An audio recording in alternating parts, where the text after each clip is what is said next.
20-ാം നൂറ്റാണ്ടില് നമ്മുടെ ലോകം കണ്ട ഏറ്റവും വലിയ ക്രൂരതയുടെ ഓർമ്മ ദിവസമാണ് ഇന്ന്. ഹിരോഷിമ ദിനമാണ്. അമേരിക്ക വർഷിച്ച അണുബോംബ് ഹിരോഷിമയിൽ പതിച്ചിട്ട് 80 വർഷം പൂർത്തിയാവുകയാണ്.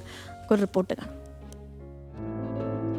1945 ഓഗസ്റ്റ് 6 ജപ്പാനിലെ ഹിരോഷിമ നഗരത്തെ തീജ്വാലകൾ ചുട്ടുചാമ്പലാക്കിയ ആ കറുത്ത ദിനം.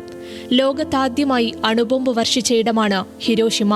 2ാം ലോക മഹായുദ്ധകാലത്ത് ജപ്പാനെ പരാജയപ്പെടുത്താൻ അമേരിക്ക കണ്ടെത്തിയ മാർഗമായിരുന്നു ആണവായുധ പ്രയോഗം. ലിറ്റിൽ ബോയ് എന്ന അണുബോംബാണ് ഹിരോഷിമയിൽ അമേരിക്ക വർഷിച്ചത്. ജനറൽ പോൾ ടിപ്സ് പറപ്പിച്ച അമേരിക്കൻ വ്യോമസേനയുടെ B-29 ബോംബർ വിമാനമായ എനോള ഗെയിൽ നിന്നാണ് അണുബോംബ് പ്രയോഗിച്ചത്. ലിറ്റിൽ ബോയ് നിമിഷനേരം കൊണ്ട് കവർന്നെടുത്തത് 1.5 ലക്ഷം ജീവനുകളാണ്. ഉരുകിവീണ തൊലിയും മാംസവുമായി ഒരിറ്റുവെള്ളത്തിനായി ആളുകൾ പരക്കം പാഞ്ഞു. അങ്ങനെയും പൊലിഞ്ഞു ജീവനുകൾ. 10 കിലോമീറ്ററോളം ചുറ്റളവിൽ സ്ഫോടനത്തിന്റെ പ്രകമ്പനമുണ്ടായി. 3 ദിവസത്തോളം ഹിരോഷിമ കത്തി. ലോകം കണ്ടതിൽ വെച്ച് ഏറ്റവും വിനാശകരമായ യുദ്ധമായിരുന്നു 2ാം ലോക മഹായുദ്ധം. ലോകത്തിലെ മിക്ക രാഷ്ട്രങ്ങളും 2 ചേരിയായി തിരിഞ്ഞു നടത്തിയ യുദ്ധം. പടിഞ്ഞാറൻ സഖ്യവും സോവിയറ്റ് യൂണിയനും ജർമ്മനി പിടിച്ചടക്കി. അഡോൾഫ് ഹിറ്റ്ലർ ആത്മഹത്യ ചെയ്തു.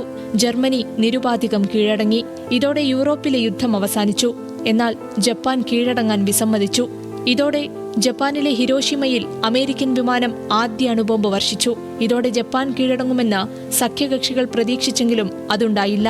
പിന്നാലെ ദിവസങ്ങളുടെ ഇടവേളയിൽ ഓഗസ്റ്റ് 9 നാഗസാക്കിയിൽ 2ാമതും അണുബോംബ് വർഷിക്കുകയായിരുന്നു. അന്ന് മരിക്കാതെ രക്ഷപ്പെട്ടവരും അവരുടെ പിൻതലമുറക്കാരുമെല്ലാം പിന്നീട് മാരക രോഗങ്ങൾ പിടിപെട്ട് മരിച്ചു. മഹാദുരന്തം കാലങ്ങളോളം ആ മനുഷ്യരാശിയെ വേട്ടയാടി. ഇന്ന് മറക്കാനാകാത്ത മുറിപ്പാടുകൾ നൽകിയ ആ കറുത്ത ദിനങ്ങളെ ഒരിക്കൽ കൂടി ഓർമ്മപ്പെടുത്തുകയാണ്. News desk, news Malayalam.